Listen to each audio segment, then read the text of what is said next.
The story begins with a matchmaker named Lucy. She was an expert at setting up marriages for people in New York, spending her days asking men and women how their dates went. At this moment, a man admitted he didn't like the girl Lucy had set him up with at all. Meanwhile, the girl, Sophie, couldn't hide her happiness. She really liked him. Lucy had to tell her the truth. The guy wasn't that into her, but she reassured Sophie, saying, "No worries, I'll find you another date." She mentioned another man named Mark. Sophie hesitated. She didn't like his height. He claims to be 5 feet 11 inches, but I'm sure he's actually 5 feet 9, she said. Lucy laughed it off. A couple of inches don't matter. Just go on the date. While all this was happening, Lucy's company was celebrating her success. 2 of her clients were about to get married, and Lucy had successfully arranged 9 weddings in total. She and a colleague discussed Sophie, noting she was just okay in everything. Nothing really stood out. That, Lucy thought, made her the perfect candidate to get married. "She's a good girl," Lucy said.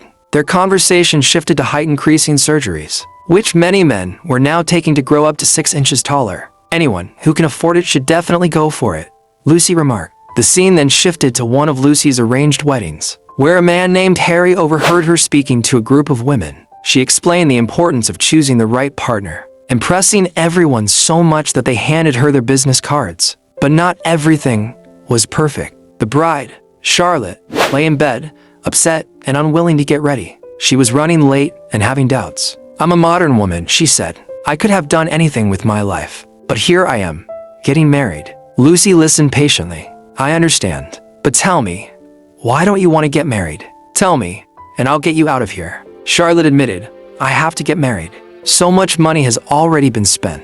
Lucy asked, "Then tell me, why do you want to marry Peter? Whatever your reason, it stays with me." Charlotte confessed, "When my sister sees Peter, she gets jealous. She thinks he looks better than her husband and earns more. That makes me feel like I've won." Lucy pressed further, "So do you really want to marry him?" "Yes," Charlotte said, and the wedding went ahead as planned. After the ceremony, Lucy met Harry, Peter's brother. He told her, "I overheard you talking to those women earlier. You were impressive, very convincing in getting them to use your services." Curious, Harry asked Lucy about her job. "You must know a lot about love, right?" Lucy smiled. "I know a lot about dating. Dating is tough, it's trial and error, with risk and pain. But love is easy. It just happens." Lucy even tried to recruit Harry, telling him he'd be a great match for many of her clients. Harry was tall, 6 feet, and wealthy. But just then, Lucy's ex-boyfriend, John, appeared, carrying her favorite drink. He was now working as a waiter. After the wedding, Lucy stepped outside to talk to John. He asked, "So, how did you pair these two?" They had similar economic backgrounds, the same political views, they were equally attractive, and both came from rich families, Lucy explained. John smiled wryly. "Well, I'm broke and come from a terrible family. Does that mean we're soulmates?" "Probably," Lucy replied. It turned out John had once dreamed of being an actor, but things hadn't worked out. Now he did odd jobs just to get by. "I missed you," Lucy admitted. John stepped closer. "Are you seeing anyone?" he asked. "No," Lucy said. "I missed you too," he whispered. "Can I give you a ride home after this?" "Sure," Lucy agreed, heading back inside. Before leaving, she handed Harry her card. "I can help find someone for you too," she said. But Harry shook his head. "I don't want to hire you. I want to date you." "You won't want to date me," Lucy said firmly. "I only date to get married now, and I want to marry someone very rich." From a distance, John watched them.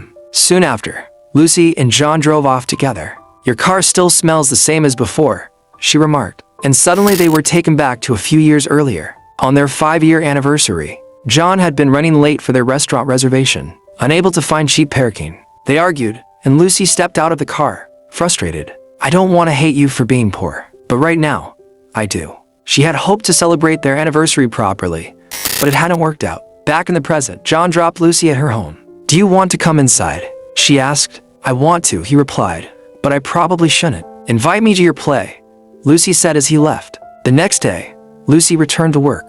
Her clients' requests were endless. 48-year-old men wanted 27-year-old girlfriends. Others wanted fit and slim partners. Amid it all, Lucy also started going on dates with Harry. At first, she wasn't really interested, but gradually, they grew closer. Harry took her to luxurious places, bringing flowers and treating her to expensive meals. He was the complete opposite of John. "You're spending a lot of money on me," Lucy remarked one evening. "I'm just trying to make our dates romantic," Harry replied. You could find a much better girl than me, she said, feeling a mix of admiration and uncertainty. She told Harry, in our industry, guys like you are called unicorns. You're like a fantasy, the kind of man women dream about. You're perfect. The income, the education, the height, everything. You're extremely wealthy, a 10 out of 10 in every category. I don't understand why you're interested in me. You could easily get someone younger, prettier. I'm actually in debt, and you wouldn't even get a dowry from me. By all market standards, I'm not the girl you should be marrying. Harry smiled. None of that matters. I don't care about any of it. I want someone I can respect, someone who knows the world better than I do. And I think you have all of that. Those qualities of yours will only grow with time. As for money, I already have more than enough of my own. Then Harry asked if Lucy wanted to take things more seriously. She agreed. Together, they went to Harry's villa, massive, luxurious place that left Lucy staring in awe. She even dropped her phone there just as John was calling.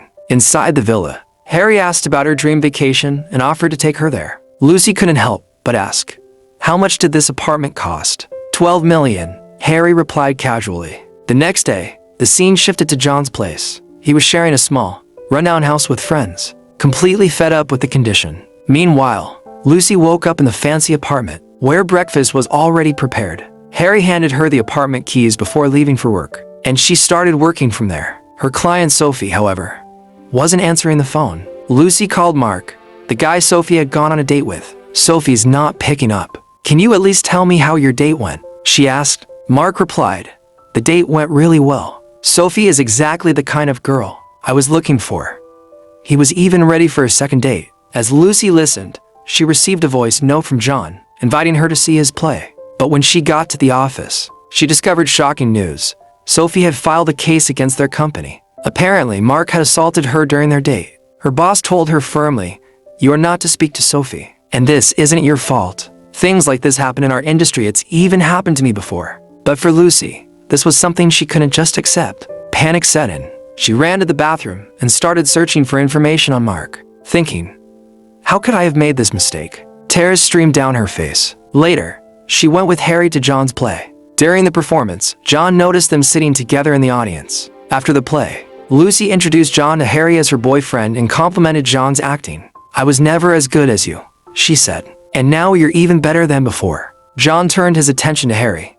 Wow, he's rich. He probably has a real job. Owns his own house, he remarked. Can we talk about something else? Lucy said, her frustration obvious. Just by looking at her, John could tell she was upset. I don't think I'm very good at my job anymore, Lucy admitted. John replied gently, don't stress too much. Your job is dating. It's not that serious. Lucy's anger flared.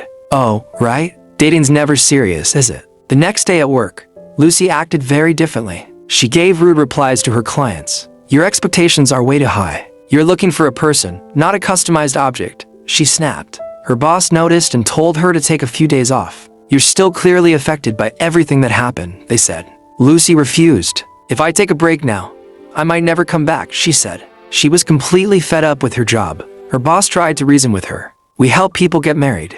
People have high demands because they're choosing someone to spend their whole life with. Despite the warning, Lucy went to meet Sophie. When Sophie saw her, she walked right past her. Lucy followed, trying to reach out. I thought we were friends, Sophie said. But now, I don't even know what to say. I'm sorry, Lucy said. I didn't know he would do something like that. You knew his salary. You knew his height, which was a lie. But somehow, you didn't know what kind of man he really was, Sophie snapped. How could you set me up with someone like that? I bet you see me as worthless merchandise, which is why you just handed me off to anyone. Angry and hurt, Sophie walked away. Her words shattered Lucy completely. Desperate, Lucy called John. He dropped everything to listen. She told him everything. Lucy confessed to John that she had made a huge mistake. Should I come over? He asked. No, Lucy replied. I'm going to Harry's place. They were supposed to leave for a vacation. And while packing, Lucy noticed a ring Harry had bought for her. That night, she saw a mark on Harry's leg. When he got up and left the room, she followed him. The mark was from a height-increasing surgery. I understand, Lucy said. I've had the surgeries myself. She then learned that both Harry and his brother, the one who had married earlier, had undergone the same procedure. That surgery changed our lives, Harry explained. Now women approach us first. Lucy was left deep in thought. She told Harry, you should go on the vacation alone. I don't think this will work between us. We don't love each other.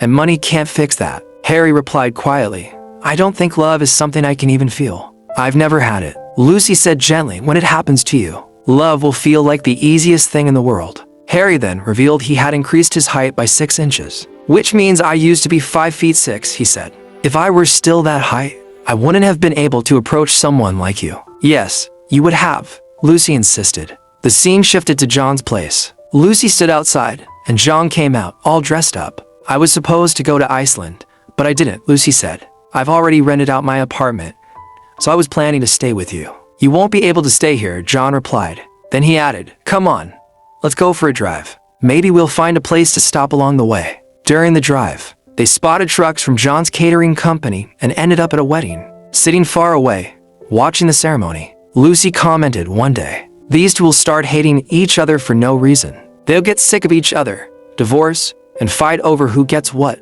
Later, both of them dressed up and went to dinner. They danced and then began to kiss. Suddenly, John pulled away and stepped outside. What are we doing? Are we getting back together? He asked. I don't know, Lucy admitted. Did you come to me just to forget about your boyfriend? Or because you feel sorry for me, a pathetic guy who can't get his life together? John asked. No, Lucy said firmly. When I look at your face, I see little kids that look just like you, John continued. Like a friend, living with someone like me. A failure who's done nothing with his life. That would be a terrible idea. It's been years, and I still can't afford to be with you. Lucy replied. It's not about that. We're not together because I'm the problem. I'm materialistic, Lucy admitted. Even now, I keep thinking if I marry you, I'll always be eating at crappy restaurants, riding in your beat-up car. I'm still doing the math. How can you even love someone like me? She walked away, and just then her phone rang. It was Sophie. That guy Mark is sitting outside my house, Sophie said. I had no one else to call but you. Sophie explained she had already called the police, but they said unless Mark tried to break in, they couldn't do anything. Right now, he was just ringing the doorbell. Don't let him in, Lucy said. I'm coming right now. Lucy and John rushed to Sophie's place, but by the time they arrived, Mark was gone. Lucy went inside to comfort Sophie, who was crying and scared. Through her tears, she laughed. I seriously need a boyfriend, so I don't have to keep calling my matchmaker in emergencies. You'll find one, Lucy reassured her. I believe that. The next morning, John was still there. You once asked me why I love you, he said. Loving you is the easiest thing in the world. I love you too, Lucy replied. More than you even know. John smiled. I've been overthinking for so long. I love you now like I loved you before, and I'll love you until the day I die. That's a lifelong guarantee. Take it if you like the offer. Deal, Lucy said. John decided it was time to move forward with his acting career and finally get a real job. Later, he was walking toward Lucy, carrying a box of chicken and rice. Meanwhile, Lucy received a call from her boss. I'm heading to the London office, they said. I've recommended your name to replace me here.